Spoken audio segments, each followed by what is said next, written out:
जय गुरुदेव। Good morning everyone. मैं सोमेश्वर आप सभी का योग वाशिष्ठ महावाक यज्ञ के 23वें सत्र में आर्ट ऑफ लिविंग संस्था की तरफ से स्वागत करता हूँ। Good morning everyone, my name is Someshwar. I welcome all of you to Yoga Vasishtha Mahavakya day session 23. Our mentor Yatin Joshi ji also is here with us. Welcome Yatin. Jai Gurudev.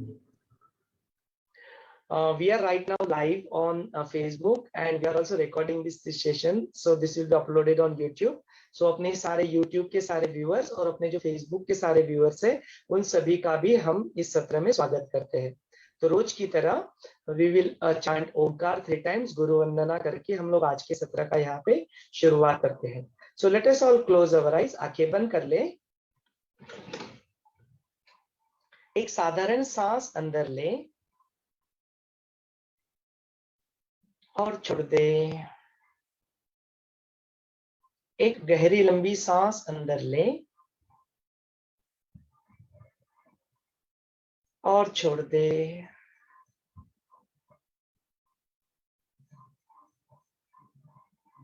Omkar उच्चारण के लिए गहरी लंबी सांस अंदर लेते हैं।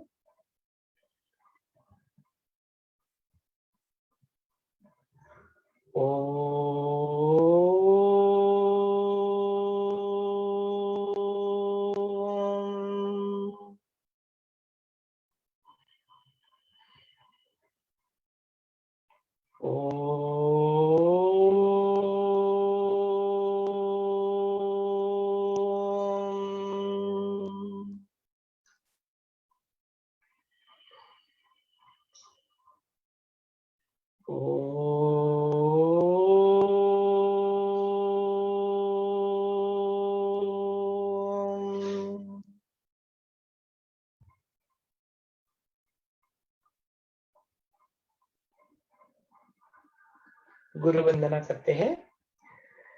गुरुर्ब्रह्मा गुरुर्विष्णु गुरुर्देवो महेश्वरा गुरुर् साक्षात् परब्रह्म तस्मै श्री गुरवे नमः। तस्मै श्री श्री गुरवे नमः।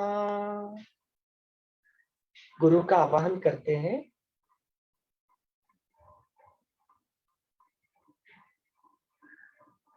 हमारे मुख से निकलने वाली हर एक शब्द, हर एक वाणी गुरु की प्रेरणा से हो, ऐसी प्रार्थना करें।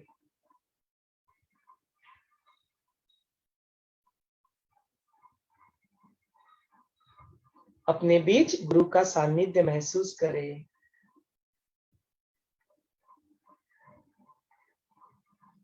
And with a gentle smile on your face, you may open your eyes. धीरे से अपने प्यारी सी आंखें खोल सकते हैं।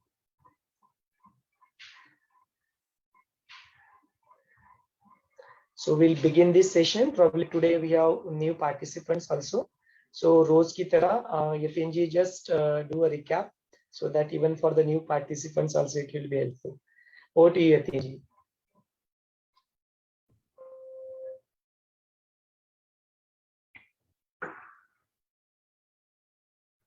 जय गुरुदेव। आज नए पार्टिसिपेंट्स हैं ऐसा लग रहा है, तो सभी का स्वागत है। योग वशिष्ठ ये करीब अभी 22 दिन हो चुके हैं, 23वां दिन है। हमने अभी तक जो भी योग वशिष्ठ में देखा उसका एक छोटा सा रिकैप जैसे सोमेश्वर जी ने कहा है वो हम कर लेते हैं। योग वशिष्ठ ये रामायण के बीच की कहानी है। हम सभी को रामायण की वो कहानी पता है कि जिस समय श्री राम जी को लेने के लिए विश्वामित्र ऋषि दशरथ के यहाँ आते हैं और वे कहते हैं कि विश्वामित्र ऋषि कहते हैं कि उन्हें यज्ञ करने हैं, लेकिन उन यज्ञों में कई राक्षस खर दूषण जैसे बाधा डाल रहे हैं। तो उन राक्षसों का निपात करने के लिए, उनका वध करने के लिए उन्हें श्री राम जी की आवश्यकता है। और उस समय महाराज दशरथ थोड़ी आनाकानी करते हैं, लेकिन बाद में हाँ बोल देते हैं। तो इस समय यह योग वासिष्ठ घटा है। उस समय की स्थिति ऐसी थी श्री राम जी की कि वे अपनी शिक्षा बस जस्ट पूरी कर चुके थे। थोड़ा अपने पिता के आज्ञा से देश का भ्रमण भी कर चुके थे, और उसके बाद फिर उनकी मन की अवस्था बहुत उदास हो गई थी। वे पूरे वैराग्य में चले गए थे, जीवन में किसी भी क्षेत्र में उनको रस नहीं था। और उस समय जब ये विश्वामित्र आते हैं तो उनके सामने जब दशरथ महाराज कहते कि हाँ आप ले जा सकते हैं, लेकिन श्री राम जी का एक जो दूत होता है, असिस्टेंट होता है, वो कहता है कि इनकी अवस्था ऐसी नहीं। तो उस समय श्री राम जी को दरबार में बुलाया जाता है और उनसे पूछा जाता है कि आपको जो वैराग्य आया है, आप जो उदासी हो, जो आपका सारा तेज चला गया है, शरीर भी दुबला हो गया है, तो इसका कारण क्या है। और उस समय श्री राम जी बताते हैं कि उन्होंने जिस तरह से जीवन को देखा, उन्हें यह लगा कि लोग सब आनंद के पीछे भागते हैं, मुक्ति के पीछे भागते हैं, जो भी करना चाहेंगे उसके पीछे उन्हें आनंद होता चाहिए होता, लेकिन वह आनंद उनको मिलता नहीं। एक किसी वस्तु में या किसी व्यक्ति में या किसी परिस्थिति में वे थोड़ा व्यक्ति आनंद देखेगा, लेकिन वो खत्म हो जाता है, तुरंत समाप्त हो जाता है। उसका यहाँ तक होता है कि जिस चीज को चाहे उसके पीछे भागते भागते उसका जब वो प्राप्त हो जाती है तब ऑलरेडी उसका आनंद का अनुभव चला जाता है, तब तक तो आदमी थक जाता है। एक विचार किया कि मैं कुछ करूंगा कुछ करूंगा कुछ करूंगा, और जब तक वो आता है तब तक तो सब समाप्त हो जाता है, और फिर किसी दूसरी वस्तु, दूसरी व्यक्ति या परिस्थिति की तरफ आदमी का मन चला जाता है, उसमें आनंद ढूंढने की कोशिश करता है। तो कहते कि ऐसा एक के पीछे पूरा जीवन भर इंसान भागता रहता है, और फिर एंड में वही है कि समाधान नहीं रहता, आदमी दुख में ही रहता है। तो उनका कहना यह था उस समय कि मुझे नहीं लग रहा कि जीवन में कहीं किसी क्षेत्र में आनंद है, और अगर ऐसा नहीं है तो फिर ये जीवन क्यों जिया जाए, क्यों इतनी मारामारी करें, क्यों इतनी भागदौड़ करें, क्यों ना ये जीवन समाप्त कर दें। उनका यह भी कहना था कि आत्महत्या पाप है, इसलिए मैं शरीर नहीं त्याग सकता, लेकिन आप ऋषिवर हैं, आप लोग वशिष्ठ ऋषि, विश्वामित्र ऋषि, अगर आप मुझे वो ज्ञान दे सकते हैं कि जिससे सच में यह जीवन जिया जाए और आगे बढ़ाया जाए, ऐसा कुछ तो मार्ग होगा कि जिसमें एक ही बार आदमी उसमें चला गया तो शाश्वत आनंद मिलेगा, उसको कभी फिर किसी और चीज के पीछे भागने की आवश्यकता ही नहीं पड़ेगी। तो ऐसा कौन सा आनंद है, ऐसा कौन सा मार्ग है, ऐसा कौन सा ज्ञान है कि जिसकी वजह से इंसान एक बार उसमें चला गया तो हमेशा के लिए आनंद, फिर उसको कभी कुछ और आनंद ढूंढने की आवश्यकता नहीं पड़ेगी। तो इस पे विश्वामित्र ऋषि और वशिष्ठ ऋषि श्री राम जी को मार्गदर्शन करते हैं, और जो यह ज्ञान दिया गया है प्राइमरीली वशिष्ठ ऋषि से, इसे फिर योग वासिष्ठ कहा गया। वशिष्ठ ऋषि से आया इसलिए योग वासिष्ठ। और योग क्यों है, क्योंकि इंसान जब ये सब चीजों में ढूंढता है तो वो अपने से बाकी जो दिख रहा है उसको अलग समझ रहा है। तो यह बात इस पूरे ग्रंथ में, इस ज्ञान में बताई गई है कि आप जो देख रहे हो वो और आप स्वयं, ये दोनों एक ही है। तो फिर किसमें आनंद ढूंढना, जब आप किसी वस्तु में आनंद ढूंढते हो तो वस्तु आप ही के अंदर ही होती है, आप ही का रूप है। तो अगर सब सब जहाँ पे आनंद के सोर्सेस है वो अगर हमारे ही अंदर है, तो फिर बाहर आनंद ढूंढने की आवश्यकता क्या है। लेकिन हम ये नहीं समझते, हम अपने आप को और बाकी चीजों को अलग अलग समझते हैं, जहाँ पे इसको व्यष्टि और समष्टि कहा गया कि मैं मतलब व्यष्टि और बाकी जो क्रिएशन देख रहा हूँ वो समष्टि। तो इन दोनों को अलग अलग समझा जाता है, और इस ज्ञान से यह भ्रम दूर होता है कि आप अलग नहीं, आप एक ही हो। और जब यह दो बातें एक हो जाती हैं, जो अलग अलग बातें वो एक हो जाती हैं, तो उसको कहते हैं योग।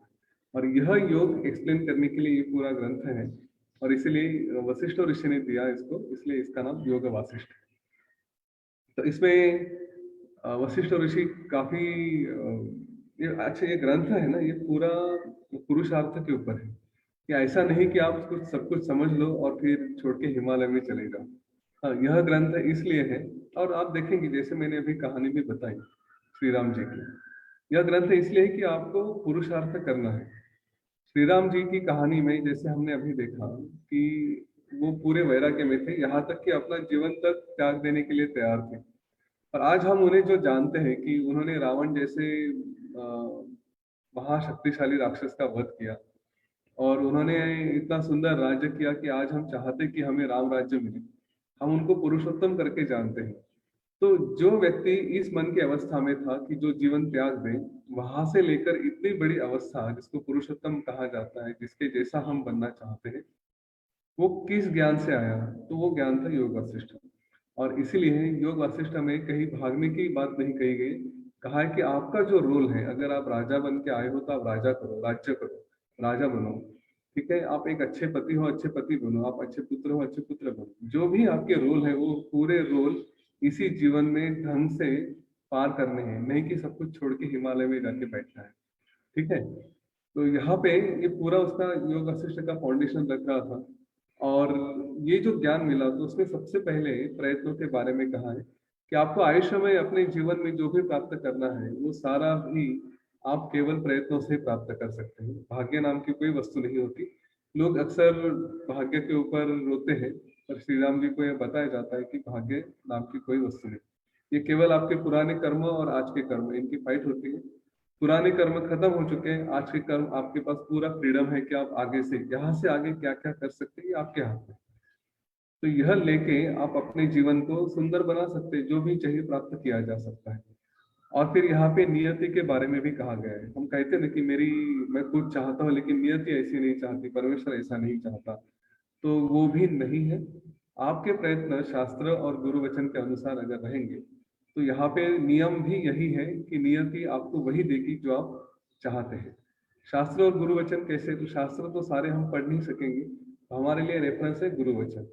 और वो भी हमारे प्रयत्नों में हमेशा मन में ये विचार आना चाहिए कि जो भी मैं कर रहा हूँ, क्या मेरे गुरु मुझे अनुमति देंगे ऐसा करने की, या मेरे गुरु अगर मेरी जगह इस समय होते तो क्या वो यह करते? यह विचार एक बार मन में आ गया तो अपने सारे प्रश्नों के उत्तर मिल जाते हैं। फिर ना किसी के बारे में हमारे मन में कोई अ, गलत भावनाएं होगी, निगेटिव फीलिंग्स किसी के बारे में नहीं होगी, ना हमारे आचरण में कोई निगेटिव बातें होगी। हमारा बिहेवियर एकदम सीधा सीधा रहेगा। और जब ये बातें होती हैं, ये सारा हमारे जीवन में आना शुरू होता है, ठीक है, तो वहां पे फिर हमारा व्यवहार एक, जिसको सचमुच मोक्ष चाहिए, जिसको मुमुक्षु कहते हैं, उसके जैसा ये व्यवहार शुरू हो जाता है।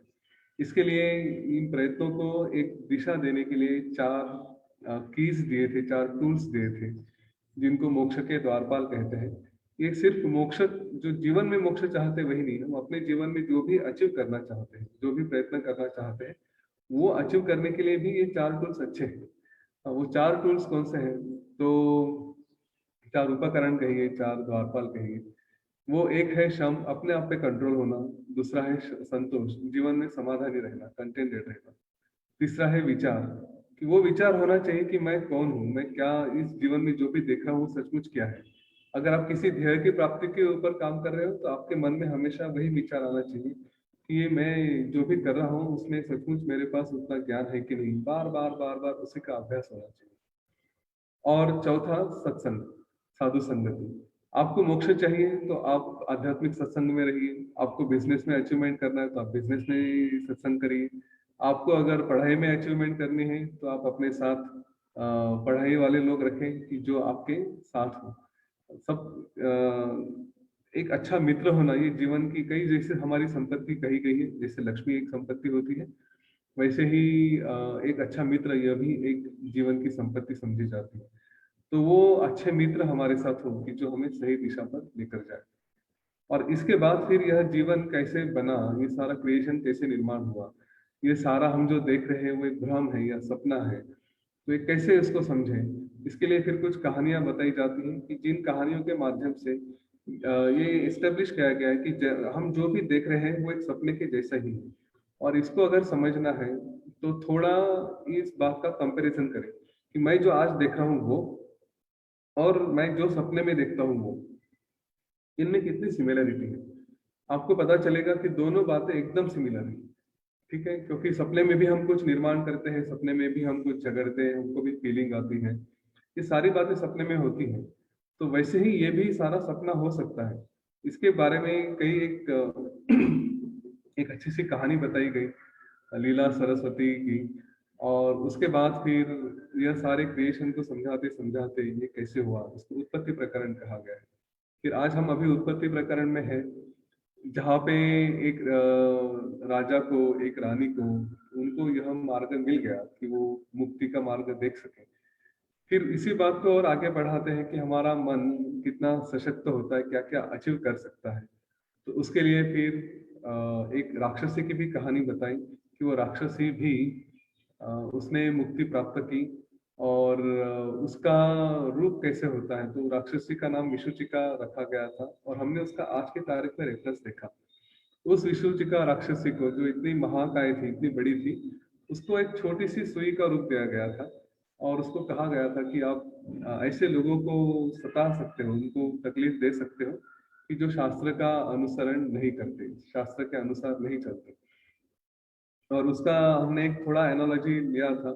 यह कहीं योग शास्त्र में या योग वासिष्ठ में नहीं कहा गया है, ये मेरा अनुमान है। आप कथा पढ़िए, आपको अगर कुछ और अनुमान आता है, उसका आपका कुछ और निष्कर्ष आता है, तो आप जरूर वो यूज कर सकते हैं। मेरा अनुमान यही था कि जो शास्त्र के अनुसार नहीं चलते, उनके जीवन में उस तरह का वो विषुचिका, वो वायरस, वो जरूर आता है। फिर या तो रोग की तरफ से आएगा अंदर से, या फिर किसी और बीमारी से आता है कि जिसको हम वायरस तो नहीं कह सकते, लेकिन फिर भी इंजेक्शन लगाना पड़ता है, सलाइन लगाना पड़ता है, वो सुई के रूप से हमारे शरीर में आता ही आता है। तो यह बात अवश्य ध्यान में रखें कि जब भी हमारा मन शास्त्रों के विरुद्ध जाना शुरू करे, तो ध्यान रहे कि कहीं ना कहीं हम अपने कर्म कर रहे हैं, और इसी जीवन में वो शायद भुगतने भी पड़े। आगे जाके ये सारा प्रोसेस मैं डिटेल में एक्सप्लेन करूंगा कि मन का और शरीर का कैसे संबंध होता है, मन कैसे शरीर में रोग निर्माण करता है, ये हम जाके देखेंगे आगे। लेकिन यहाँ पे इस बात को पक्का पकड़ लें कि जब कहा गया है शास्त्र के अनुसार चलें, तो चलना चाहिए।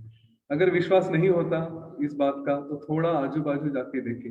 अपने जीवन में कभी हॉस्पिटल में हम गए हैं, किसी को मिलने के लिए ही गए होंगे, तो मेंटल हॉस्पिटल भी हमने सुना है, जेल भी हमने सुना है।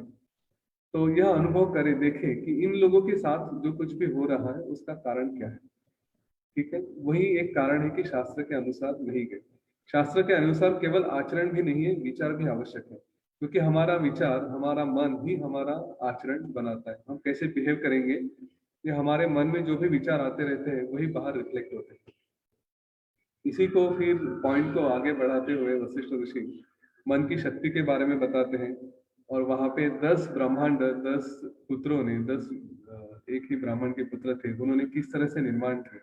हर एक का अपना अपना ब्रह्मांड। यहाँ पे बताया गया कि आपके मन की शक्ति इतनी होती है कि आप जो चाहे हो सकते हो। आपको चाहे रुद्र होना है, आपको चाहे विष्णु होना है, आपको चाहे ब्रह्म होना है, इंद्र होना है, जो होना है वो आप बन सकते हो। उसके लिए कोई भी बाधा नहीं आती। और मन की शक्ति इतनी है कि आपके साथ वही होगा जो आप चाहेंगे। तो अपने जीवन में कुछ प्राप्त करना है तो इस शक्ति को समझें। यह आपको सब कुछ दे सकती है। उसके बाद फिर और एक कहानी हमने सुनी थी कि जिसमें एक रानी थी और उसका नाम था अहिल्या। हमने कल ही वो कहानी सुनी। और फिर वो किसी पराये पुरुष के, इंद्र नाम के पुरुष के प्रेम में फंस जाती है। दोनों एक दूसरे में इतने प्रेम में होते हैं कि उनका मन काफी स्ट्रांग होता है एक दूसरे के ऊपर। और उस समय उसका पति जो राजा होता है, वो फिर उन दोनों को एक ऋषि के द्वारा शाप दिला के जला देता है। उस समय वो जो इंद्र है, अहिल्या का, क्या कहेंगे, अहिल्या जिसके साथ उलझी हुई थी, वो कहता है कि आपने शाप तो दे दिया, लेकिन ये समझना चाहिए कि यहाँ पे हमारा शरीर सिर्फ काम कर रहा है। शरीर ही आप जिस तरह से कहेंगे कि जल जाएगा, नष्ट हो जाएगा, लेकिन मन ऐसा है कि मन के ऊपर तो कुछ परिणाम नहीं होता। और अभी तक आपने हमें जितनी भी तकलीफ दी, जो भी सजाएं दी, तो हमारे शरीर के ऊपर कोई परिणाम नहीं हुआ, क्योंकि हमारा मन ही इतना स्ट्रांग है, इतना सशक्त है कि हमें शरीर के बारे में कोई अनुभव ही नहीं आया। तो यहाँ पे हम कल रुके थे, और इसके बाद श्री राम जी प्रश्न पूछते हैं कि अगर अहिल्या और इंद्र को शाप दिया गया तो उसके बाद उनका मन कैसे रहा? क्या शाप ये नियति के अनुसार नहीं होता? उनका प्रश्न ये है कि शाप में तो इतनी शक्ति होती है कि कई लोग यह अलग अलग जीवन तक धारण कर लेते हैं। अच्छे अच्छे लोगों को शाप मिलने के बाद उन्हें, मतलब स्वयं श्री राम जी को भी शाप लेकर ही यहाँ पे पृथ्वी पे आना पड़ा है ना। उसका परिणाम हमने जैसे उनके दशावतार देखे हैं या और कई सारी कहानियां देखी, तो उसमें श्री राम जी को यह रूप लिया और वो अज्ञान में भी आए, तो उसका कारण वही था कि उन्हें शाप मिला था। तो कहते हैं कि श्राप की शक्ति इतनी होती है कि इंसान का मन तक बदल जाता है, उसका जीवन तक बदल जाता है, अलग अलग जन्म लेने पड़ते हैं और अलग अलग योनियों में जाना पड़ता है। ऐसे नहीं कि केवल इंसान ही रहेंगे, कभी किसी को सांप बनना पड़ता है, कभी किसी को कोई पंछी बनना पड़ता है। तो इतनी अगर शाप की शक्ति है, और उस ऋषि ने, उस मुनि ने जब शाप दिया था इंद्र और अहिल्या को, तो उनका शरीर चला गया, लेकिन फिर मन कैसे इकट्ठा रहा? मन में तो कैसे अगले जीवन में वो फिर वही रूप कैसे धारण कर सके, एक दूसरे के साथ कैसे प्रेम में रहे? तो यहाँ पे वशिष्ठ ऋषि बताते हैं कि इंसान के दो तरह के शरीर होते हैं। एक शरीर है हमारा जो हम स्थूल शरीर है, जो इसको देख रहे हैं, और दूसरा है मनोमय शरीर। यह मनोमय शरीर जब नष्ट हो जाता है तो ये जो स्थूल शरीर नष्ट हो जाता है, लेकिन मनोमय शरीर तो वैसे ही रहता है। और मनोमय शरीर ऐसा है कि इसके ऊपर किसी भी बात का कोई परिणाम नहीं होता, वो क्योंकि मन जो चाहेगा वही होगा। तो उस समय उनके मन के ऊपर इतनी शक्ति थी और वो एक दूसरे में इतने उलझे हुए थे कि उन्हें किसी और बात का कोई संबंध ही नहीं था, उसका कोई अनुभव ही नहीं था। तो नेचुरल है कि वो उसी अपने मनोमय रूप में ही रहे और अपना अगला जीवन जो भी देखे वो देखे, एक दूसरे के साथ ही रहेंगे। और यहाँ पे उन्होंने मन की सारी शक्तियों के बारे में बताया, मन के नेचर के बारे में बताया। हम थोड़ा उसके दो चार लाइन्स उसके बारे में डिस्कस कर लेते हैं, फिर आगे आज की कहानी के ऊपर जाएंगे। तो श्री राम जी को वशिष्ठ ऋषि कहते हैं कि ये मन का स्वरूप ऐसा है कि वो जो भी बाहर देखेगा उसके तरफ भागता रहता है। और जैसे ही आज शुरुआत की थी इस सत्र की, कि अपने आप को जब अलग समझा जाता है इस क्रिएशन से, तो मन की अटैचमेंट होती है कि मैं उन विषयों को पकड़ूं, जो भी देखूंगा उसके साथ रहूं, वो उसका रूप धारण कर लेता है, ऐसा कहा जाता है। तद्रूप हो जाता है। और उसकी वजह से, तद्रूप होने की वजह से, उस विषय की वजह से, जैसे होने की वजह से उसमें अटैच हो जाता है और फिर चाहता है, ये जो हमारे सेंसेस है, इंद्रिया है, ये चाहती कि मैं उसके जैसा हो जाऊं। और यहाँ पे हम उन बातों में फंस जाते हैं। लेकिन जब मन को ये पता चल जाए कि मेरा यह स्वरूप है ही नहीं, मेरा सारा क्रिएशन, मेरा सारा अस्तित्व ही ऐसा है कि सब झूठा है, हमने वो क्रिएशन की कहानी देखी थी कैसे कैसे कैसे कैसे आता है, तो मन को काफी समय के बाद आता है। कभी तो हमारा अहंकार है, कभी तो हमारा एक अस्तित्व होता है जिसमें हम फंसते जाते हैं और मन अपने आप को समझता है कि मैं कुछ हूँ करके। और फिर मन कहता है कि मैं ही शरीर हूँ, और इसी शरीर के वजह से वो अपना इस शरीर के द्वारा अपने आप को समाधान देने की कोशिश करता है। लेकिन यह सब इतना झूठा है, इतना असत्य है। अगर हम अपने ही क्रिएशन के बारे में समझे तो पता चलता है कि मन नाम की कोई वस्तु है ही नहीं। और यहाँ पे एक सुंदर सी कहानी हमारे मन के नेचर के बारे में बताई जाती है कि यह मन कैसे कारण होता है हमारे दुखों के लिए। ये मन कैसे अपने आप को फंसाता है। हम जो अभी जैसे बता रहा था कि विषयों में फंस जाता है। विषय मतलब कुछ भी हो सकता है, हमारे रिलेटिव्स हो सकते हैं, हमारे बिलोंगिंग्स, हमारी वस्तुएं हो सकती है, या जो भी परिस्थिति देख रहे हैं वो सब कुछ हो सकता है, और इसमें हम फंसते जाते हैं।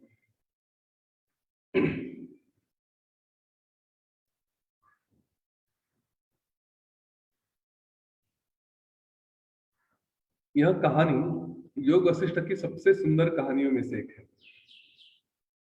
अगर आज जो भी नए लोग आए हैं तो एक बार अपनी पीठ थपथपाए दे, हाँ, उसको छोड़ेंगे, क्योंकि यह कहानी सुनने के लिए भी बड़ा भाग्य लगता है। और आप किसी भी जो योग वशिष्ठ के प्रवचनकार हैं, योग वशिष्ठ पे जो बातें करते हैं, अगर उनसे पूछेंगे, उनसे सुनेंगे, तो इसमें किसी की भी मन में कोई संशय नहीं होगा कि यह योग वशिष्ठ की सबसे सुंदर कहानी है। कहानी क्या है? श्री राम जी को वशिष्ठ ऋषि बताते हैं कि श्री राम जी, एक बहुत बड़ा जंगल है जिसको महाअरण्य कहते हैं, और ये इतना बड़ा है, इतना बड़ा है कि इसका कई योजन तक चले जाने के बाद भी उसका कोई अंत नहीं, इतना बड़ा है, बड़ा गहरा है, बड़ा भयंकर है। कई तरह के जानवर हैं, काफी कुछ है इसमें।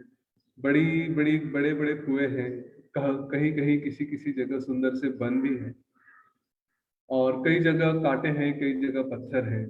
इस तरह से ये पूरा जंगल घना फैला हुआ है। मैं ऐसे ही इस जंगल को देख रहा था, तो इस जंगल में मुझे एक विचित्र इंसान दिखा। उस इंसान के 1000 हाथ थे। उसके उन 1000 हाथों में कई सारे औजार थे, कई सारे शस्त्र थे, और यह इंसान उस जंगल में भटक रहा था, अपने आप को इन्हीं शस्त्रों से मार रहा था। शस्त्रों से मारेगा, रोएगा, चिल्लाएगा, भागेगा, और कहेगा कि हे राम, मुझे, हे राम मतलब राम की तो बात नहीं है, लेकिन हे मुझे तकलीफ दे रहा है, मुझे यही बड़ा दर्द हो रहा है, ऐसा कहेगा। फिर से अपने आप को मारेगा, फिर से रोएगा, फिर से भागेगा।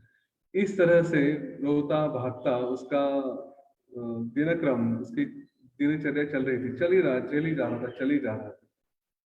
तो वशिष्ठ ऋषि ने कहा कि मुझे आश्चर्य हुआ उस व्यक्ति को देख के, और मैं समझने का प्रयत्न करने लगा कि क्या हो रहा है करके। तो ये इंसान हमेशा भागता रहता था। अच्छा, भागते भागते कभी किसी कुएं में गिर जाएगा, अंधेरे कुएं में। वहां से अंधेरे कुएं से गिरने के बाद थोड़े समय में अपने आप से बाहर निकल के आएगा।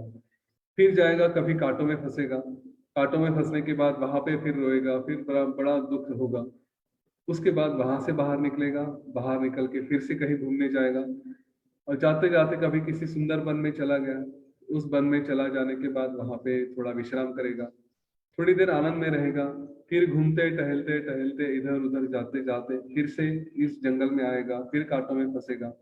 अच्छा, उसका वो जो काम है वो चालू ही रहेगा, अपने आप को फिर से मारेगा, और मारने के बाद फिर से रोएगा कि अरे मुझे तकलीफ हो रही है, मुझे दर्द हो रहा है। इस तरह से वो इंसान का बर्ताव देख के मुझे उस पर दया आ गई, ऐसा वशिष्ठ ऋषि कहते हैं। और फिर कहते हैं कि मैं जाके उसके सामने रुका और उसको थोड़ा जबरदस्ती रोकने का प्रयत्न किया कि जरा रुको, तुम कौन हो, ये क्या कर रहे हो, ये सब जो तुम्हारे जीवन में चल रहा है, ये भाग रहे हो, अपने आप को मार रहे हो, रो रहे हो, ये सब कुछ क्यों कर रहे हो, ये क्या चल रहा है। तो वो इंसान जब उसको जबरदस्ती रोका गया तो वो एकदम क्रोधित हो गया, और उसने कहा वशिष्ठ को कि आप मेरे शत्रु हो, मैं तो अपनी दुनिया में चल रहा था और आपने मुझे आकर रोक दिया। इसलिए उसे बड़ा गुस्सा आ गया। गुस्सा होने के बाद उनके ऊपर चिल्लाया, डांटा, और जैसे वो ये सब कर रहा था, धीरे धीरे धीरे धीरे उसने अपने शरीर की तरफ देखना शुरू किया। तो उसके शरीर के जो सारे 1000 हाथ थे, सारे अंग, वो धीरे धीरे धीरे धीरे गलने शुरू हो गए। वो रोने लगा उस समय, और रो रहा था कि ये सारा सब कुछ जा रहा है, सब कुछ जा रहा है। और फिर जैसे ही ये सब कुछ निकल गया तो एकदम जोर से हंसने लगा, और हंसने के बाद गायब हो गया। अभी वशिष्ठ ऋषि को आश्चर्य लगा कि इसका क्या हुआ।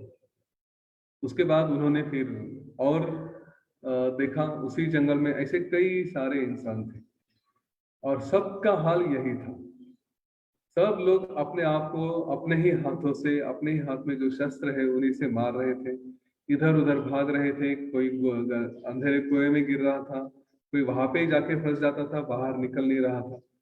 कोई किसी जंगल में चला जाएगा, किसी कांटे में फंसेगा, कोई पत्थरों में फंस जाता है। यह सब इधर उधर जाके इंसान अपने आप को दुख दे रहा था, उसी दुख में बार बार बार बार अपने को ही मार रहा था। तो वशिष्ठ ऋषि ने अपनी तरफ से प्रयत्न किए, उन्होंने किसी को रोका। कोई जो अंधेरे कुएं में था उसको आवाज दी कि भाई बाहर आ जाओ। तो वो कहता है कि नहीं नहीं, तुम मेरे शत्रु हो, मैं बाहर नहीं आ सकता, तुम जाओ यहाँ से। वो वहीं पे फंसा रहा। किसी को रोकने की कोशिश की तो उसने इनके ऊपर भाग के आ गया, दौड़ के आ गया मारने के लिए। कहा तुम मेरे शत्रु, यहाँ से चले जाओ, मेरे रास्ते में मत आ जाओ, मैं अपने जीवन में जा रहा था। फिर से भागना शुरू किया। तो ऐसे कई सारे लोग थे कि जो जिन्हें वशिष्ठ ऋषि ने समझाने की कोशिश की, वो नहीं रुके। कोई अंधेरे कुएं में था, कोई कहीं था, उनको बाहर निकालने की कोशिश की, वहां से भी बाहर नहीं निकले। और एक दो लोग थे कि जो उनकी बात सुन के रुके। रुकने के बाद उनको थोड़ा दोष दिया, किसी ने दोष नहीं दिया। और फिर उनके शरीर उन सारे लोगों के साथ जो जो उनकी बात सुन रहे थे, उनके शरीर के ये सारे अवयव, बॉडी पार्ट्स, वो सारे निकल गए। और फिर उस समय उनको दुख हो रहा था, रो रहे थे। लेकिन उसके बाद फिर जब पूरा क्लीन शरीर देखा तो हंसने लगे, और हंसते हंसते गायब हो गए, अदृश्य हो गए। श्री राम जी को वशिष्ठ ऋषि ने बताया कि हे श्री राम जी, ये जीवन आपने भी देखा है, यह अरण्य आपने भी देखा है, आप उसका पार्ट हो, आप उसका अनुभव कर चुके हो। तो श्री राम जी को बड़ा आश्चर्य हुआ।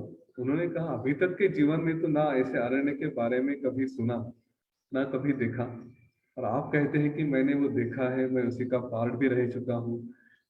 तो ये क्या बात है, कौन सा अरण्य है, कहाँ पे ऐसा है, ऐसे विचित्र लोग कहाँ पे दिखाई देते हैं?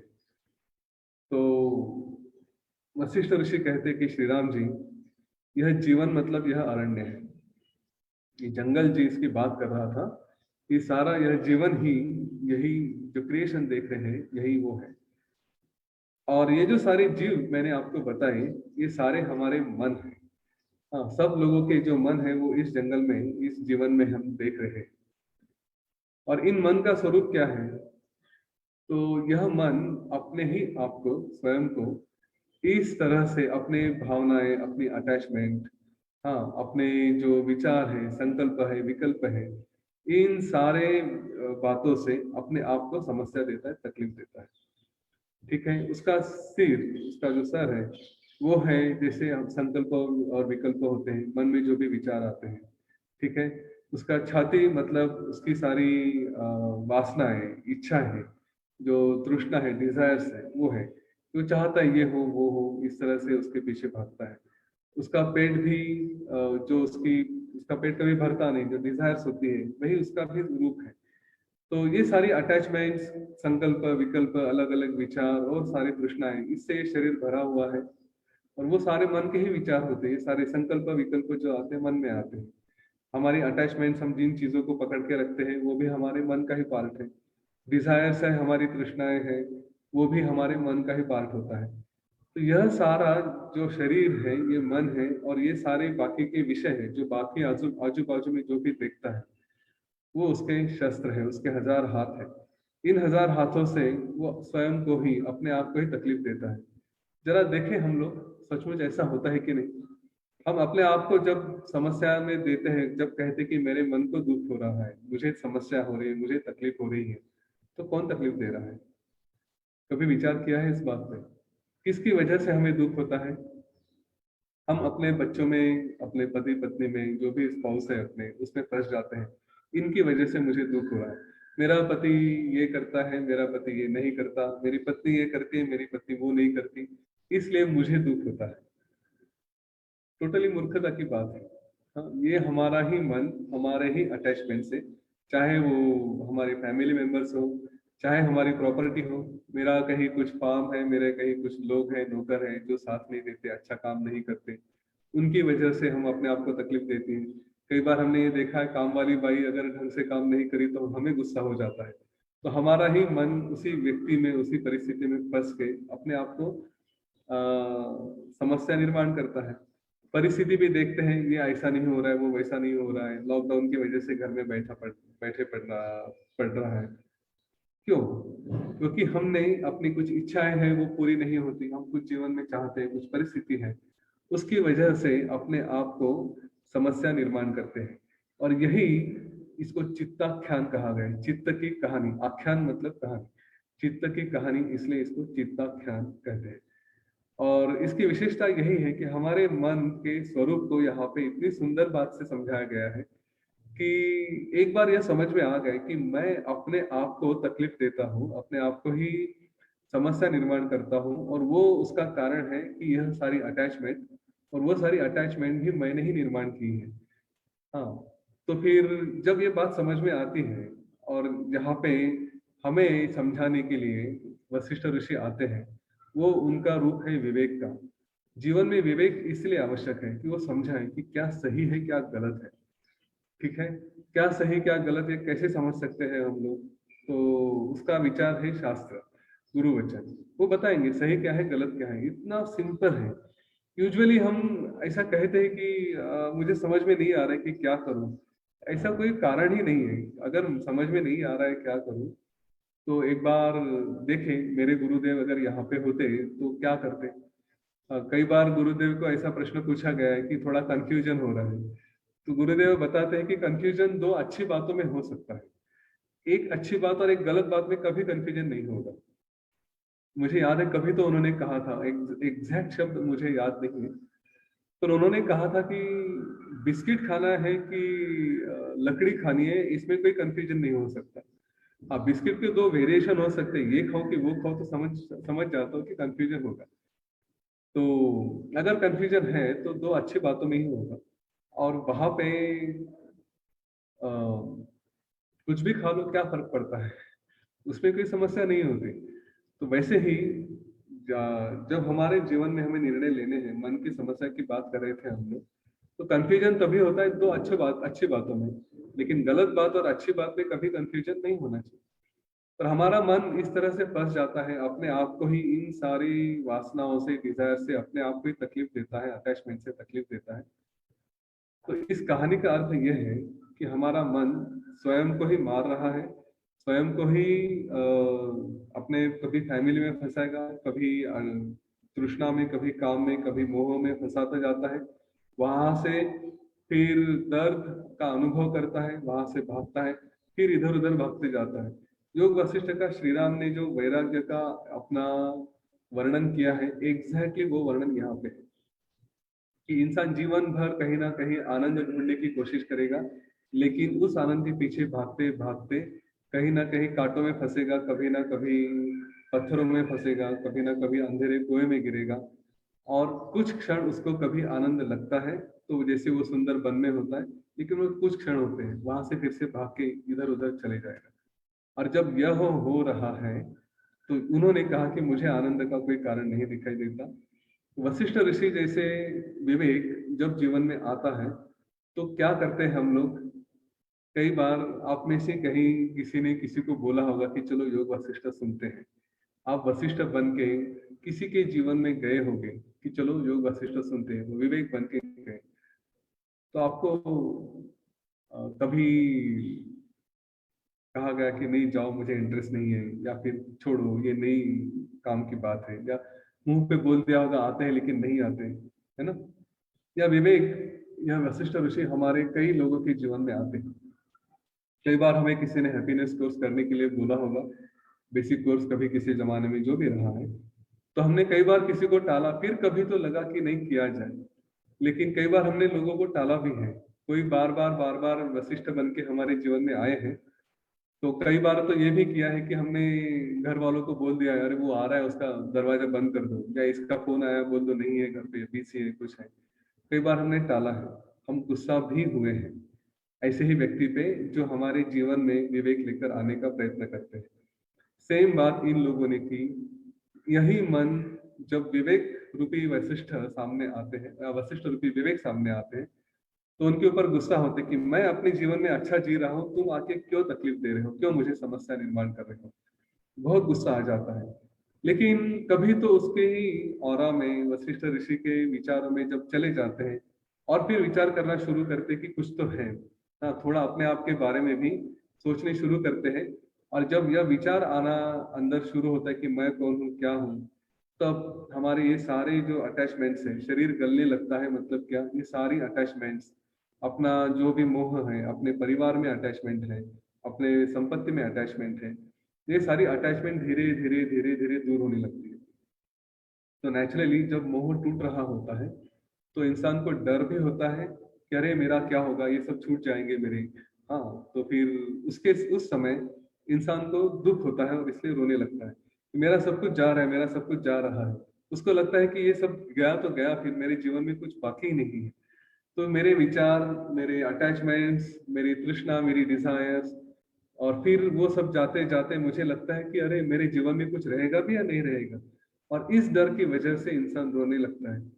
पर जब इन सारे बातों से वो मन मुक्त हो जाते हैं, देखिए हम इंसान को उसका मन मुक्त करने की बात कर रहे हैं, ना कि फिजिकली सारी अटैचमेंट छोड़ने की। हाँ, अपना संसार चालू रहेगा, परिवार चालू रहेगा, अपना जो बिजनेस है वो भी चालू रहेगा, वो छूटेगा नहीं, लेकिन मन से इन सारी बातों से मुक्ति हो जाएगी। और जब इन सारी बातों से मुक्ति होती है, तब उसको असली आनंद का पता चलता है, क्योंकि उस समय मन जो बाहर की तरफ भाग रहा था, वो मन अभी अंदर की तरफ आ गया, क्योंकि बाहर के सारे अवयव जो है, सारे पार्ट्स है, वो तो छूट गए, कुछ रहा ही नहीं बाहर देखने लायक, ना अटैचमेंट रही, ना विचार रहा, ना ही कोई इच्छाएं रही। तो जब ये सारी बातें समाप्त हो जाती है, बाहर की सारी दुनिया खत्म हो जाती है, तब अंदर जाता है तो वहां पे पता चलता है कि अरे यहाँ पे सबसे ज्यादा आनंद है। मैं जो बाहर बाहर ढूंढने की कोशिश कर रहा था, वो तो क्षणिक है, वो आता है चला जाता है, लेकिन और वो दुख भी देता है, अगर कहीं आनंद देता है तो कहीं दुख भी देता है। लेकिन अंदर अगर चला जाता हूँ, अपने आप में चला जाता हूँ, तो यहाँ पे तो सबसे बड़ा आनंद है, और ये आनंद कभी खत्म होने वाला नहीं है, और यहाँ पे कभी दुख भी नहीं है। अपने आप में विचार करेंगे तो किस बात का दुख होगा, मैं कौन हूँ, इस बात में कभी दुख हो सकता है क्या? इस प्रश्न का उत्तर ढूंढते ढूंढते कभी दुख नहीं हो सकता। तो यह बात जब समझ में आती है, तब इंसान को असली आनंद की प्राप्ति होने के बाद वो हंसने लगता है, आनंद में जाता है। और उसकी विशेषता भी यह ही है कि जब यह मन, देखिए कभी तो ये कहानी आएगी आगे भी, पर जब यह मन अपने आप को ही मारता है एक तरह से, हाँ, एक मारने का स्वरूप देखा है कि जिसमें सचमुच तकलीफ देता है, सब अपने आप को दुख देता है, और दूसरा मारने का स्वरूप है कि अपने आप को आनंद के रूप में ले जाता है और स्वयं को ही नष्ट कर देता है ना। ये दूसरा जो मन को स्वयं को दुख, अच्छा पहले मारने का, पहले मारने में दुख है, दूसरे मारने में दुख नहीं है, आनंद है। ये दूसरे अपने आप को मारने का जो स्वरूप है, मन का जो प्रोसेस है, वो बड़ा सुंदर है। और वो एक बार मन नष्ट हो गया ना, तो उसमें सबसे ज्यादा आनंद होता है। अब कोई पूछेगा कि जब मन नष्ट हो गया तो आनंद कहाँ से आता है ना, कौन आनंद देखेगा? तो वही हमारा असली स्वरूप है। और जब हम उस स्वरूप में जाते हैं तो ना मन का अस्तित्व ही रहता नहीं, और इसलिए वो मन वहां पे नष्ट हो गया, मन किसी ने देखा ही नहीं। हाँ, वशिष्ठ ऋषि कहते हैं कि जब विवेक आता है और विवेक को हम स्वीकारते हैं, तो स्वीकारने के बाद हमारे जीवन से वो सारा दुख, वो सारा संशय नष्ट हो जाता है, मन का भी अस्तित्व चला जाता है। और इसीलिए जब वो नहीं रहता तो वो अदृश्य हो गया, उस गायब हो गया, देखा नहीं। इतनी सुंदर कहानी है। इससे हमें यही सीखना चाहिए कि मन का स्वरूप ऐसा ही है, अपने आप को दुख देने का, और अगर उससे बचना है तो हम उसको अपने अंदर लेके जाए, छूट जाए। यह कहानी जब वशिष्ठ ऋषि ने बताई, हमें भी थोड़ा उससे सीख लेना चाहिए कि हमारे जीवन में जब कोई लेकर आता है विवेक, तो उसको भगाना नहीं चाहिए। कई बार हम ये गलती करते हैं, है ना, साधु संगति में अच्छे दोस्त होते हैं, बोलेंगे अरे ये कोर्स कर ले, वो कोर्स कर ले आपको बताएंगे, और हम उनको भगा देते हैं। ये नेचुरली हमने भी अनुभव किया है, किसी को हम बताने जाते हैं कि कोर्स करो, तो कई बार गुस्सा भी करते हैं, खास करके परिवार में हम जहाँ पे अधिकार जताने की कोशिश करते हैं। हाँ, यहाँ पे दोनों प्रोसेसेस होते हैं कि वहां पे हमारा ही मन होता है, हमारा ही मन अपने ही परिवार में अटैच होने के बाद उनको इतना अटैच होता है कि हम उनको कोर्स करवाने की इच्छा करते हैं कि हाँ ये कोर्स करो, वो करो, उनको समझाने जाते हैं, और अपने अटैचमेंट की वजह से उनमें फंस जाते हैं। वो जब नहीं बोलते या नहीं करना है, ये करना है, तुम्हें जो करना है करो, मैं नहीं करूंगा, ऐसा प्रसंग कई फैमिलीज में आता है। और उस समय हम लोग अपने आप को दुख देते हैं कि ये मेरा करीबी है, इसका क्या होगा, इसके जीवन में मैं कोर्स लेने की कोशिश कर रहा हूँ और वो नहीं कर रहा है, तो हम अपने आप को दुख देते हैं। हाँ, वही अटैचमेंट की वजह से हम अपने आप को दुख दे रहे हैं। ये पहली बात होती है। दूसरा ही हमारा फॉर्म है कि हम विवेक बन के किसी के जीवन में जा रहे हैं और वो नहीं स्वीकार रहा है। तो इस बात को समझे कि जब उसका समय आएगा तब आएगा, हमें अपने मन को अपने इन लोगों की बातों से दुख नहीं देना है, लेकिन विवेक बन के, वशिष्ठ ऋषि बन के लोगों के जीवन में जाना है। लेके जाएंगे, जब करेंगे तब करेंगे, नहीं करेंगे तो नहीं करेंगे, उसमें अपने आप को दुख नहीं देना। एक बात को पक्का ध्यान में रखें, चाहे सेवा करें, चाहे सत्संग करें, चाहे जो भी करें जीवन में, उसके फ्रूट्स, उसके फल ये सामने वाले के भाग्य के ऊपर है, उसके कर्मों के ऊपर है, उसके प्रयत्नों के ऊपर है। वो क्या उसके जीवन में क्या होगा ये हम बदल नहीं सकते। हम लेकर जा सकते हैं, वशिष्ठ बन के उसके सामने खड़े हो जाएंगे, विवेक बन के खड़े हो जाएंगे, उसको मार्ग दिखाएंगे। बट ज्यादा फोर्स करके ना उसको तकलीफ देनी है, ना उसको दुख देना है, ना उसके रिजल्ट से लेके अपने आप को दुख देना है। अपना गोल हमेशा ध्यान में रखें, अपने मन की शांति, अपने मन को नष्ट कर। दूसरे के मन का क्या हो रहा है क्या नहीं, वैसे भी सब झूठा ही है ना, सब भ्रम ही है। बस सारा गोल अपने आप के ऊपर रखो, यही नॉलेज है। और बाकी जो चीजें हो रही वो एक केवल शरीर है, इसलिए करना है। जो होगा सो होगा, नहीं होगा सो नहीं होगा। ये कभी मन में मत रखना कि मेरे जीवन में सेवा नहीं हो रही है।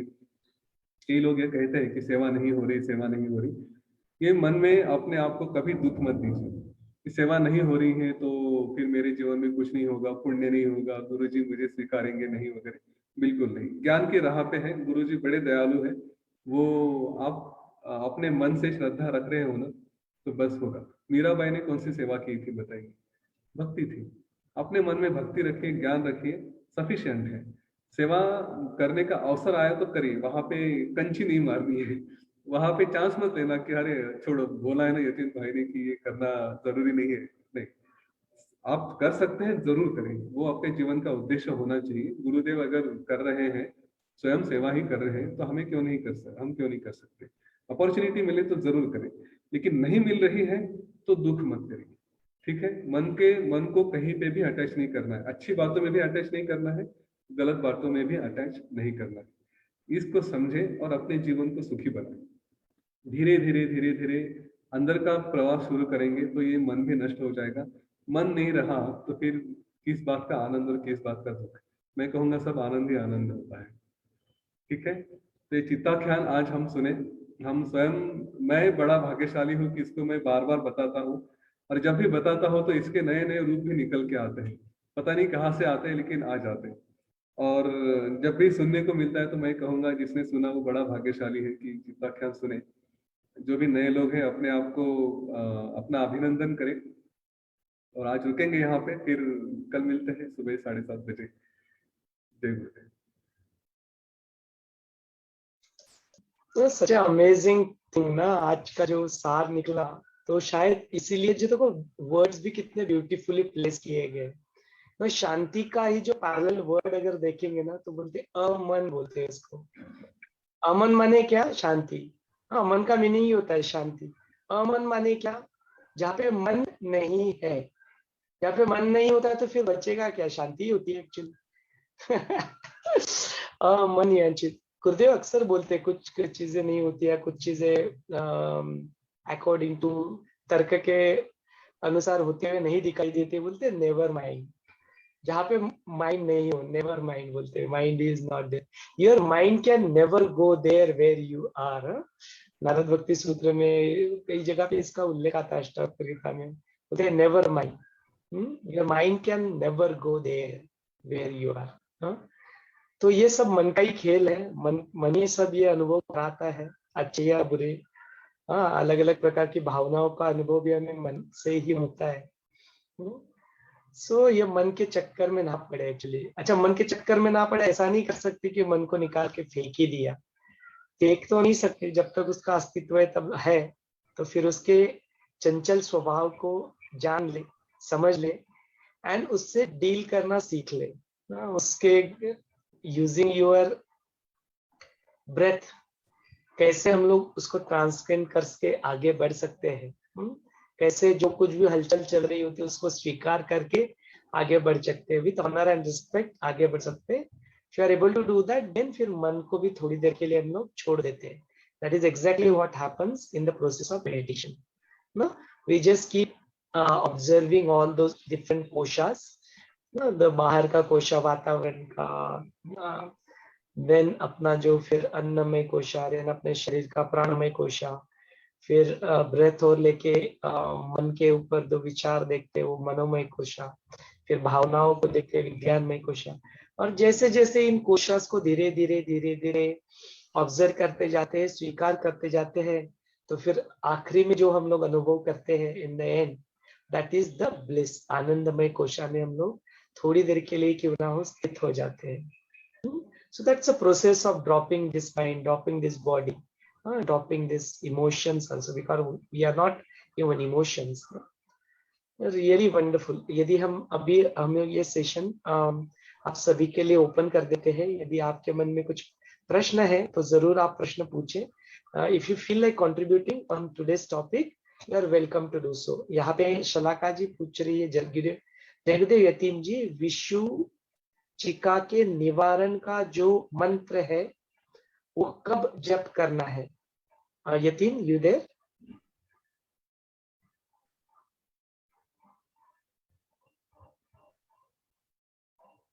It seems we have lost Yatin. Yatin, are you there?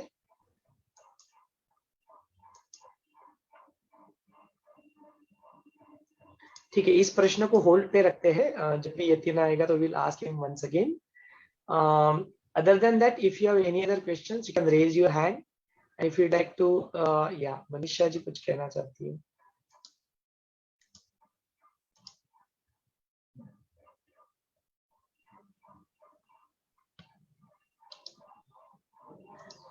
जैसे पता है कि जेल में या रिमांड होम में जो लोग होते हैं, तो उन्होंने पता है कि जैसे हमारे कर्म का भाग है, इसलिए मतलब हमें वो फेस करना पड़ता है।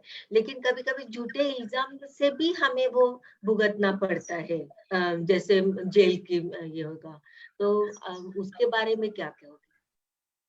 तो यतीन जी जब आएंगे तो यतीन जी को फिर से सवाल पूछेंगे। हाँ, Yatin is already there. Sorry. अच्छा, नहीं, जैसे पता है ना कि जेल में या रिमांड होम में यानी हमारे कर्म का भाग है वो। हाँ, तो जैसे झूठा इल्जाम अगर हमारे ऊपर आ जाता है तो उसके बारे में कैसे? वो भी कर्म का ही भाग है, आज के नहीं कभी के पूर्व के हो सकते हैं, ऐसे तो कुछ होगा नहीं। आपको गणेश जी की कहानी पता है क्या सबको? चलो 1 मिनट में बता देता हूँ कि क्या कहानी थी।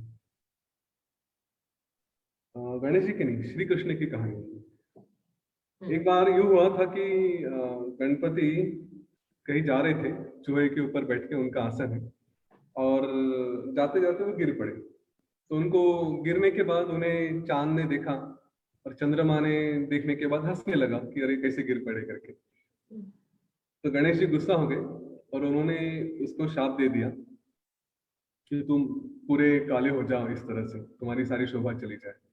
फिर उसने माफी मांगी तो कहा कि जब चतुर्थी को, गणेश चतुर्थी को जब कोई तुम्हें देखेगा तो उसके ऊपर चोरी का इल्जाम आ जाएगा, चोरी का आरोप लगेगा।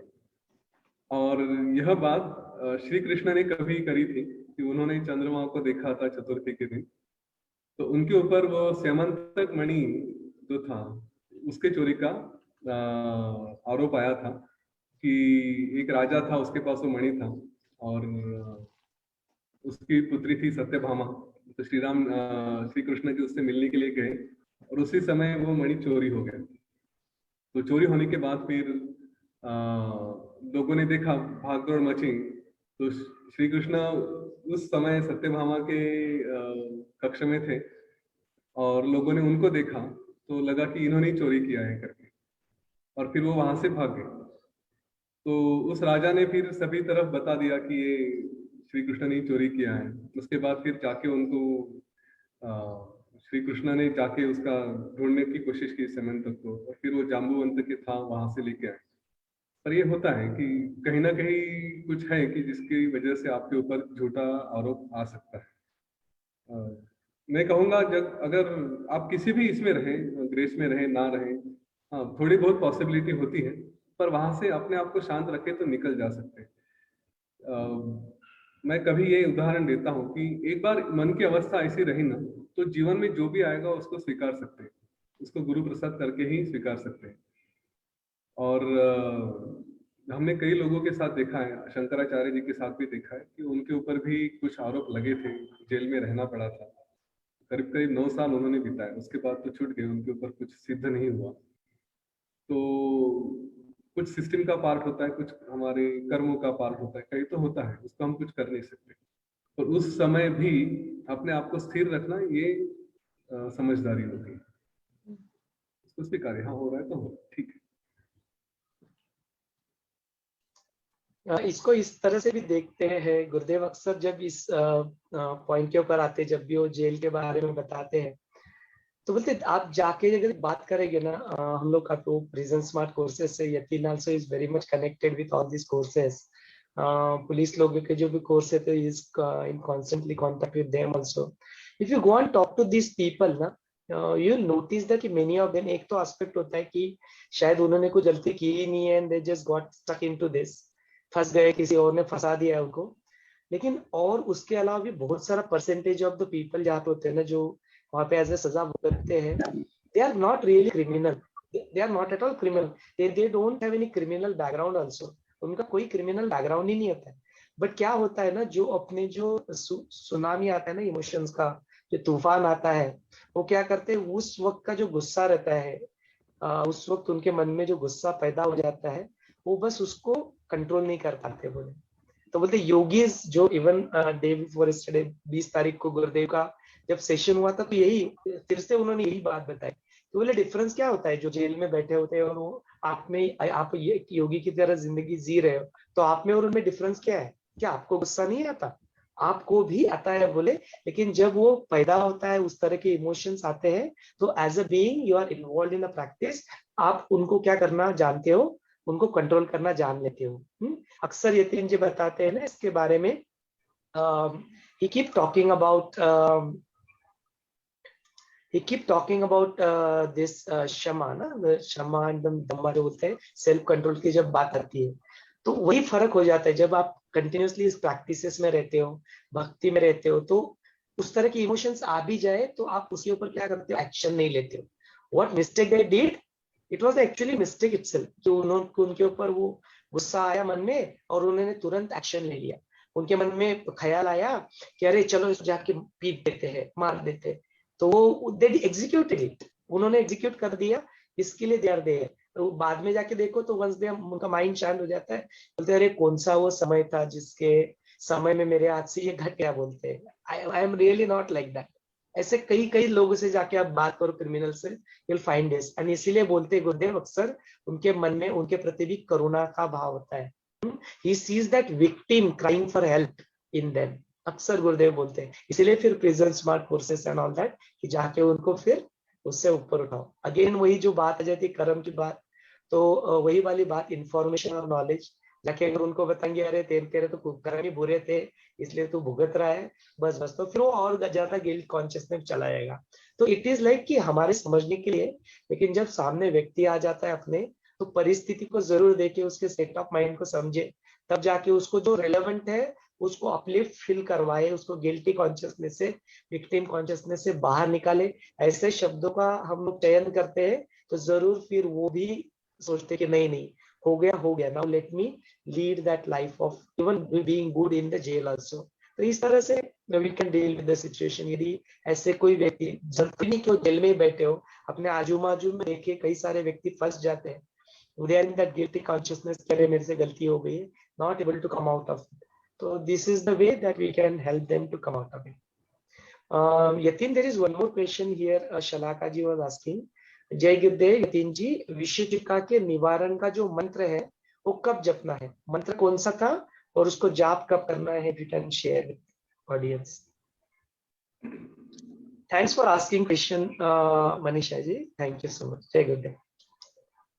मंत्र तो पुस्तक में दिया है, ओके, और वहां से पढ़ के आप कर सकते हैं। उसका विधि भी पुस्तक में दिया है, अगर आपके पास पुस्तक है उसमें दिया है। हिंदी है, मराठी है, हर बुक में वो है रेफरेंस।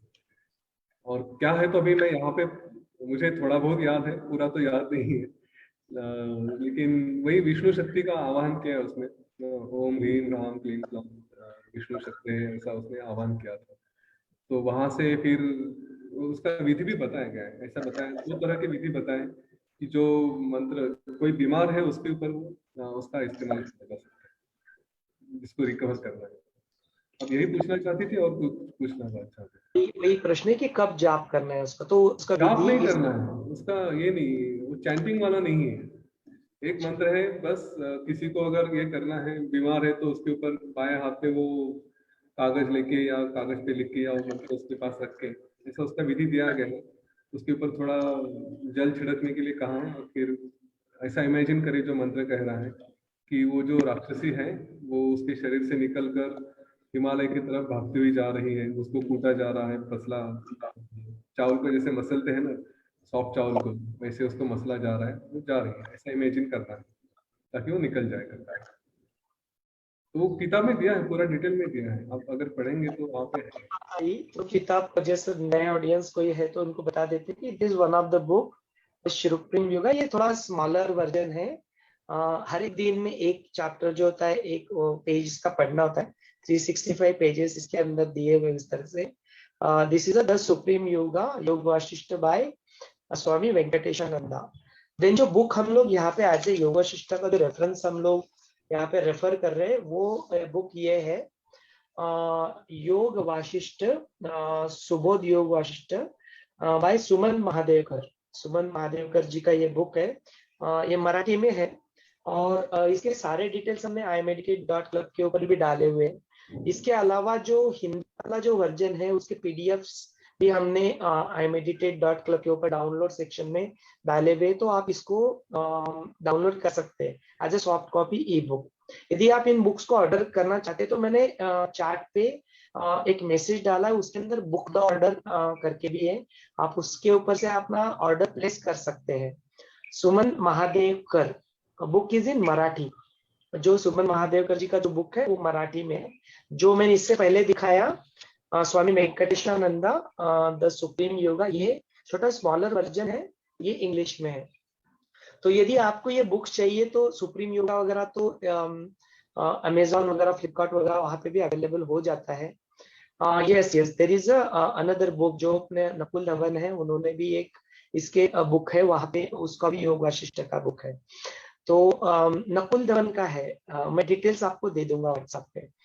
तो ये 2-3 बुक है, तो आप रेफर कर सकते हैं इनको, यदि आपको वो सारे मंत्र वगैरह के बारे में डालना है तो उसको बारे में सीखना है। मीनाक्षी जी कुछ कहना चाहती है? मनीषा जी।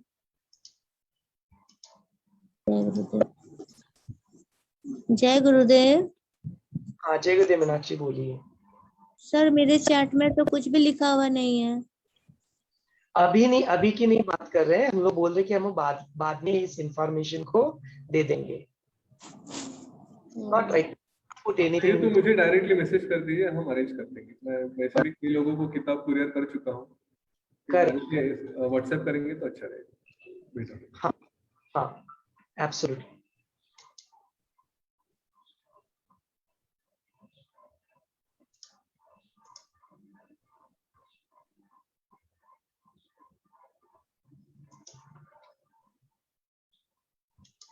अच्छा, और फिर कौन है? सुशील जी कुछ बात करना चाहते हैं? सुशील जी क्या? नहीं, मैं आप दोनों का, यतीन जी, सोमेश्वर जी, आप दोनों का बहुत बहुत धन्यवाद देना चाहता हूँ, क्योंकि जो आप स्टोरी आपने बताई वो वाकई में ही हिंदी की एक ही स्टोरी है, और वो यही स्टोरी है। इसके अलावा और किसी स्टोरी की जरूरत ही नहीं है। और इससे साफ पता चल रहा है कि मैं ही अपने आप को मार रहा हूँ और खुद ही दुखी हो रहा हूँ। मतलब इससे स्पष्ट जो है स्थिति जो है, मैंने कहीं पे ना सुनी है ना पढ़ी है, जितनी आज इसमें आपने आधे घंटे में एक्सप्लेन कर दी। तो बहुत बहुत आपका धन्यवाद, और ये स्टोरी मुझे जिंदगी भर याद रहेगी। धन्यवाद। गैलेक्सी टैब कौन है? आप? मनीषा जी है, Manisha ji. Can you hear me? Yes, yes. Yeah, Manisha ji, go ahead. Jai Gurudev. I just wanted to kind of synopsize जो आज की story यतीन जी बता रहे थे. So I think that the way is from the man to the aman, जैसे सोमेश्वर जी बता रहे थे. और ये जो process है is actually from the small mind to the big mind. So for that, ये जो अपने layers है, all these प्राणमय कोश, आनंदमय कोश, सबको प्यूरिफाई करना है। और ये जो हम फंसे जाते हैं छोटी छोटी चीजों में, इससे दूर निकाल के try to remain in that pure space which is beyond these 5 koshas to merge in Anandamay kosha. I think for this, जैसे यतिन जी ने कहा कि it's very important to live according to the shastras. So ये actually क्या है, because इसमें कितना सारा है.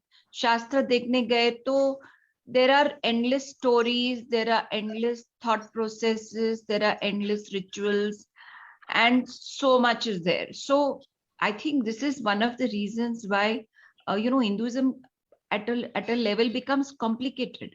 अभी गुरुजी ने काफी simplify कर दिया है, but I know that when I started out, as we used to not take any of these pujas havan seriously when we were growing up. Like हाँ वो कुछ है, वो कुछ बोल कर रहे हैं, हमें पता नहीं. अभी of course ये refine होते जा रहा है, but इसमें कोई simplified process बताए. Because मैंने आपको पहले पूछा कि when you look at the Shiva Parvati story, तो आपने कहा कि वो philosophy है. अभी हम कहते कि योग Vashishtha is the highest knowledge. So ये सब में जो है, इसको एक simplify करके एक मॉडल गाइड बुक क्यों नहीं है? This is what I want to ask. क्यों नहीं है? नहीं, मोर देन दैट कि वो बुक में क्या होना चाहिए. सो द प्रोसेस फ्रॉम मन टू अ मन, from the small mind to the big mind, to living this life where you reach that stage eventually. अभी बहुत कुछ हो चुका है because we are attached to advance course and ये सब को करते करते काफी प्यूरिफाई हो गया. वो स्पेस में हम जाते हैं बट वो सस्टेन नहीं हो पा रहा है. So sorry, there are so many ifs and buts and questions. So yeah. में एक्चुअली उत्तर है कि है अवेलेबल ना. गुरुदेव ने कोर्स के माध्यम से यही तो अवेलेबल किया है कि जब अपना ये जो रहता है मानव जीवन में आ जाते हैं एंड फिर इतना सब कुछ हो जाता है एंड फिर अरे आई एम कंफ्यूज. तो गुरुदेव ने बोलते कि छोड़ो बुक्स को. नॉलेज सिर्फ बुक से नहीं मिलता है, नॉलेज सिर्फ सुनने से नहीं मिलता है, नॉलेज अपने अंदर होता ही है. इसीलिए बोलते हैं ना, जो बहिनाबाई है उन्होंने इतने सारे पोएम लिखे तो अनपढ़ थी. जो मीरा जी के बारे में यतीन जी ने आप बताया, उन्होंने कौन सा सेवा किया था, या उन्होंने कौन से बहुत सारे इंजीनियरिंग या बुक पढ़ी थी, या कोई बहुत ज्यादा स्पिरिचुअल कोर्सेज की बुक पढ़ी थी? नहीं ना. कोई शास्त्र वास्त्र ना, जस्ट भक्ति में लीन होके तो फिर पा गए ना सब कुछ. तो पॉसिबल तो है ही. कैसे पाए? हाँ, तो path is there, already there defined. Happiness course करो, एडवांस कोर्स करो, फिर आगे बढ़ के संयम करो. इतने 57 कोर्सेज तो डिफाइंड है even right from the start. Shri Shri संस्कार केंद्र तो जीरो बजट भी छोड़ा नहीं है. 2 महीने का, 1 महीने का, 2 साल का बच्चा होगा, श्री श्री संस्कार केंद्र में डाल दो, बढ़ता रहेगा, उसका जर्नी चलता रहेगा. है तो मतलब एज का भी कोई बंधन नहीं है, किसी भी एज में आप ज्वाइन करो.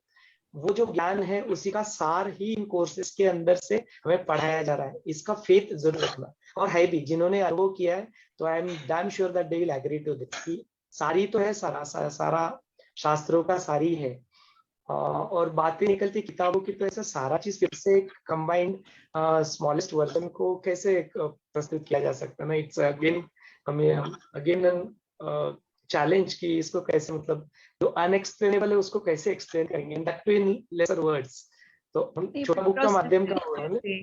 जैसे आप उपनयन करते हो, वो भी करो, ये भी करो, योगा भी करो, ये भी करो, वो भी करो. Your whole life can go in this whole purification process. So I am just saying कि अगर कुछ एक तत्व अभ्यास को पकड़ लीजिए, ये सारे सूत्र बताए गए कि अलग अलग सिचुएशन के लिए अलग अलग सूत्र अप्लाई होते हैं जीवन में. सो कॉम्प्लिकेशन में फंसने की जगह पे कोई भी एक तत्व, आप जस्ट भक्ति में डूब जाओ ना, खत्म बात. नारद भक्ति फाइनली तो वही है, ये सब ज्ञान के बाद भक्ति में ही डूबना है. बिकॉज दैट इज द सारांश ऑफ ऑल नॉलेज. जैसे कि इतना सब सीख लिया, पढ़ लिया, उसके बाद बस यही रहता है भक्ति. हाँ, तो अलग अलग सूत्र बताए गए. आपके जीवन में देखो कि कौन सा सूत्र उस क्षण में याद आ जाता है, कौन सा सूत्र अप्लाई होता है. मुस्कुराते रहना, जिंदगी की कोई भी चीज आए, we have to be happy, continue to walk on this path. यही इंपॉर्टेंट है. और क्या है? Yatin ji, what you want to add to this Manisha ji के प्रश्न के ऊपर? अब बहुत ज्यादा कंफ्यूज हो रही है अननेसेसरी। इतना सिंपल है। डेली देखिए, शरीर चलाना है तो डेली आपको साधना करनी है, कुछ ना कुछ योगा प्राणायाम, राइट, जो भी है। और इससे कंफ्यूज मत होइए कि मुझे संध्या भी करनी है, मुझे पूजा भी करनी है, होम भी करना है, ये सब कुछ करना है। आपका प्रश्न वो है कि दिन में इतनी सारी बातें कैसे करें और इनमें से किसी बात पे विश्वास रखा जाए। ठीक है, योग वशिष्ठ की शुरुआत एग्जैक्टली इस प्रश्न से हुई थी। तो सुतीक्ष्ण नाम के ब्राह्मण ने पूछा था कि यहाँ पे शास्त्रों में बताया गया है कि ये सब कुछ करना है, ये करो, वो करो, कर्म करो, ये करो, पर उससे तो मुक्ति नहीं मिलती। तो फिर अगर सिर्फ ज्ञान करे तो फिर कर्म को छोड़ दे क्या, उसका क्या हुआ? और उसके बाद वो एक कारुण्य नाम का बच्चा था, उसका भी वही प्रश्न था, क्या करें?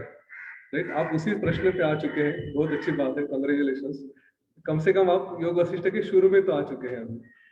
ठीक है, और एक बार ये ज्ञान प्राप्त हो गया, अभी ये चल रहा है, तो आपको समझ में आ रहा है कि it is all in mind. If you protect your mind, अपने मन को संभाले तो हो जाएगा। ठीक है, और मन को संभालने के बाद फिर क्या करना है? सब कुछ छोड़ना नहीं है। तो शरीर को अच्छा रखने के लिए थोड़े एक्सरसाइज, प्राणायाम, योग ये करना आवश्यक है। उसके बाद रही फिर पूजा वगैरह करनी है कि नहीं करनी है, तो जो रूटीन है उसको करें। बहुत ज्यादा फिवरिश होके ये करेंगे वो करेंगे, उसके पीछे नहीं जाना है। अगर नहीं होता है तो भी दुख नहीं है। कई बार मेरे घर में ये होता है कि मैं पूजा करने के लिए समय भी नहीं मिलता, तो ठीक है, बच्चों को बोल देता हूँ थोड़ा हल्दी कुमकुम चढ़ा दे, पूजा कर दे, खत्म। भगवान भी बुरा नहीं मानते।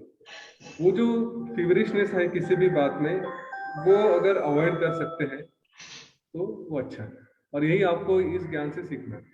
बाकी फिर पूजा का महत्व है कि नहीं, संध्या करनी चाहिए कि नहीं, तो ये समझ लीजिए कि अलग अलग स्टेजेस पे लोग होते हैं, और इसीलिए हर एक चीज का महत्व अपनी अपनी जगह है। सही होम है। करना चाहिए, नहीं करना चाहिए।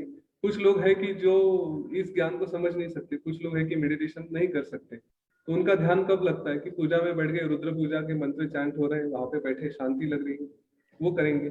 जिस दिन मन थोड़ा शुद्ध हो जाएगा और फिर ये ज्ञान स्वीकारने की स्थिति में आ जाएगा, उसके बाद फिर आप उसको स्वीकार। यह नहीं है कि शुरू से ही हर एक व्यक्ति इस धरती पे इस स्थिति में नहीं है कि वो डायरेक्टली बैठ के मेडिटेशन कर सके, सही है। के लिए वो नॉलेज स्वीकार सके, ऐसा भी नहीं। थोड़ी अलग अलग स्टेप्स होते हैं, और हर स्टेप के लिए गुरुदेव ने यहाँ पे कुछ ना कुछ जिस स्टेज में अपने आप को कंफर्टेबल करते हैं उसमें करिए, धीरे धीरे प्रोग्रेस होता जाएगा।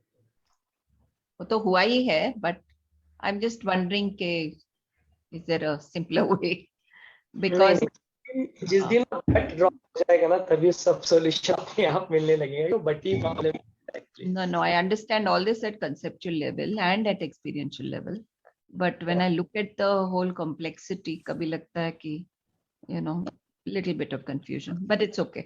Thank you. Jai Gurudev. नहीं तो हम फिर से बात कर सकते हैं, मीनाक्षी जी, कभी बात करना है फोन करके बात करते हैं। हाँ हाँ, डिटेल में बात हो जाएगी तो और भी अच्छा लगेगा। Preeti ji is waiting here. Preeti ji, it's already 9:07. So probably this will be the last sharing of no actually काफी कुछ हुआ है, लाइक वही बोलना था। काफी सारे कंफ्यूजन्स होते हैं, तो कैसे होता है ना कि लाइक जब आप लोग बोलते हो तो उसी में कई सारे प्रश्न, और ऐसा तो सबके साथ होता होगा, तो सारे जब प्रश्न जो है वो ऐसे गायब हो जाते हैं, तो वो भी एक तरह से वो भी एक नॉलेज का ही शायद है। वो जैसे पता नहीं है, I mean, सारा कुछ हर वक्त शब्दों में नहीं बताया जा सकता, तो that's what is happening, and या वही बोलना था बस, बाकी कुछ नहीं। जय गुरुदेव। Thank you so much for sharing, Preeti ji. जय गुरुदेव। So आज का यह सेशन योग वाशिष्ठ का 23rd सेशन हम लोग यहीं पे समापन करते हैं। स्वल्प विराम लेते हैं ताकि पुनः एक बार हम लोग कल मिल सके 7:30 बजे कल। That doesn't mean that यतीम जी and myself, हमारे नंबर्स आपके पास है, you are feel free to reach out to us। यदि कुछ प्रश्न है तो आप डाल सकते हैं, व्हाट्सएप ग्रुप में भी डाल सकते हैं, हमें पर्सनली व्हाट्सएप पे भी भेज सकते हैं, and we definitely would like to address them. यदि हमारे लिए पॉसिबल है जरूर हम लोग उसके बारे में चर्चा जरूर करेंगे। विद दैट नोट, आपका हम लोग फिर से एक बार धन्यवाद करते हैं। आप आते हैं हमारे जीवन में, यहाँ पे होते हैं, तो हम भी कुछ सुन पाते हैं यतीम की तरफ से। Thank you so much. जय गुरुदेव।